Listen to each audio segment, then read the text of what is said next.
Thabet, je suis président du bureau régional de la Connecta Gabès. Je suis master coach, formateur et je suis aussi gérant de quelques entreprises et associé d'autres entreprises ici dans la région du Sud.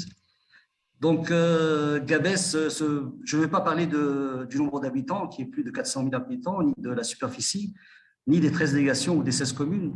Ce n'est pas le plus important. Ce n'est pas aussi le plus important, ce n'est pas les 20 000 entreprises de services et d'industrie, de construction et d'autres activités diverses qui se trouvent à Gabès. Ce n'est pas aussi les infrastructures comme la foire de Gabès ou bien les zones industrielles, ni les zones industrielles qui sont dans les régions en développement régional prioritaire, ni le pôle chimique, ni le pôle universitaire. Ce qui est important pour moi, à mon avis, c'est cette carte-là pour Gabès. C'est-à-dire que si on voit, c'est que Gabès c'est au sud de la Tunisie, oui, mais c'est aussi à l'ouest de la Libye. Et elle est à l'est de l'Algérie et elle est au nord du Niger. C'est-à-dire que si on regarde bien la carte, c'est-à-dire que nous sommes le nord de la Niger, du Mali et du Nigeria. Ce sont des pays qui sont enclavés, donc qui n'ont pas de mer. Et si on regarde la route qu'est en train de faire l'Algérie, la subsaharienne, on voit qu'il y a une ligne droite directement vers Gabès et qui peut aller vers les continents, soit européens ou bien le continent d'Asie. Il faut aussi rappeler que Gabès, on connaît aussi qu'il y a une route de soie qui est en Europe, dans la fameuse route de soie de la Chine jusqu'à l'Europe, mais il y avait aussi une route de soie qui passait à l'Afrique et qui passait par Gabès.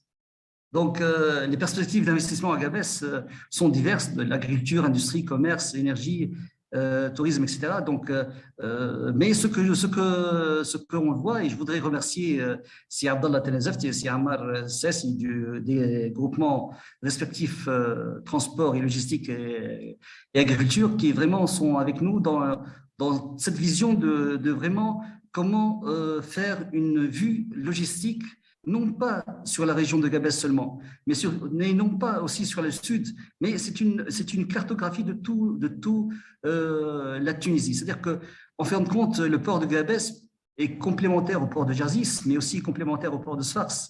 Il est aussi complémentaire au port de Bizerte et de Oradea. Si on regarde le port de Oradea, comment il est engoulé, c'est-à-dire qu'il ne peut plus respirer le port de Rhodes. Il y a des gens qui ont fait l'export de dattes, et vous savez que en Ramadan, les dattes elles sont très, très demandées l'année dernière, donc c'est-à-dire que les dattes devaient arriver avant le Ramadan, c'est-à-dire ça a pris 3 mois, c'est-à-dire qu'elles sont arrivées au pays africain après 2 mois qu'est terminé le mois de Ramadan. Donc il y a une congestion dans le port de Rhodes, et on sait que si on regarde d'une autre façon les ports qui existent en Tunisie, de Bizerte jusqu'à Sfax, jusqu'à Nfer, jusqu'à Rhodes, jusqu'à Jerzis. C'est-à-dire qu'il doit avoir une autre vision. Maintenant, il y a des technologies, il y a des drones, il y a des chemins de fer, il y a toute infrastructure, et ça pourrait être la solution. C'est-à-dire qu'aujourd'hui, si on réfléchit aussi PPP, c'est-à-dire qu'il ne faut plus réfléchir que l'État doit tout faire. Aujourd'hui, il y a des pays amis qui sont là et sont disposés à investir en PPP. C'est-à-dire qu'on peut faire toute une infrastructure en un moins de temps, et c'est en PPP. Donc, on peut donner le PPP pour 10 ans, 15 ans pour les pays amis ou frères, et ensuite, cette infrastructure, elle restera pour la Tunisie. Mais par contre, on gagnera en économie. C'est-à-dire que l'évolution, c'est-à-dire que économique, ce sera un bond. Donc, le port de Gabès, il est entre 10,5 et 12 mètres de profondeur. C'est-à-dire qu'on cherche un port en eau profonde. Le port de Gabès, il est prêt. Si on veut qu'il soit à 15 mètres de profondeur, il suffit, c'est 50 000 millions de dinars.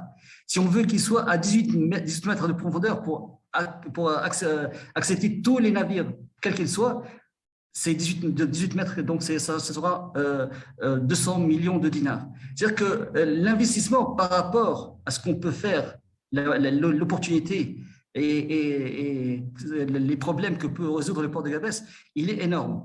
Et là, déjà, le directeur commercial de l'OMP à Gabès, il a dit l'autre fois dans l'intervention, c'est-à-dire que si on ouvre le port de Gabès vers comme on le voit maintenant, c'est-à-dire qu'avec seulement 4 lignes, nouvelles lignes maritimes, c'est 25 000 emplois. 25 000 emplois, c'est-à-dire presque il n'y aura plus de chômage dans le sud. Il faut savoir que Gabès, c'est la 3e dans le taux de chômage. Donc, on aura presque plus de chômage dans le sud. Et là, on se demande, la solution est là, et pourquoi on cherche ailleurs? Pourquoi on cherche ailleurs? Pour ne pas faire cette route-là de Gabès jusqu'à Gbelli, Tozer et Ouadsouf, en Algérie. Et la solution aussi, c'est le chemin de fer de Gabès, Gafsa et l'Algérie. Et bien sûr, avec Jersey, c'est Jersey, Tataouine, qui sera lié à Zertan, c'est-à-dire en Libye. Et vraiment, il faut réfléchir en Tunisie. Chaque gouvernorat réfléchit tout seul, mais c'est plutôt une vision globale que toute la Tunisie peut être une plateforme tournante de logistique. Et là, c'est toute la différence. Ici, on aura l'Algérie, le Mali et le Niger et le Nigeria. Ils seront vraiment, c'est eux qui demandent cela. Ce n'est plus nous qui demandons ça.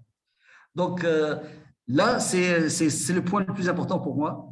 Donc, parce que on est proche de l'Europe, c'est-à-dire que Gabès est à 20 heures du port de Marseille, à moins de 4 heures de la capitale libyenne, 3 heures de l'Algérie, un réseau routier qui est adéquat. Donc, l'autoroute, il est là, il est prêt. Le port maritime, comme je le disais, il est à 12 mètres maintenant, mais il peut être jusqu'à 18 mètres très facilement.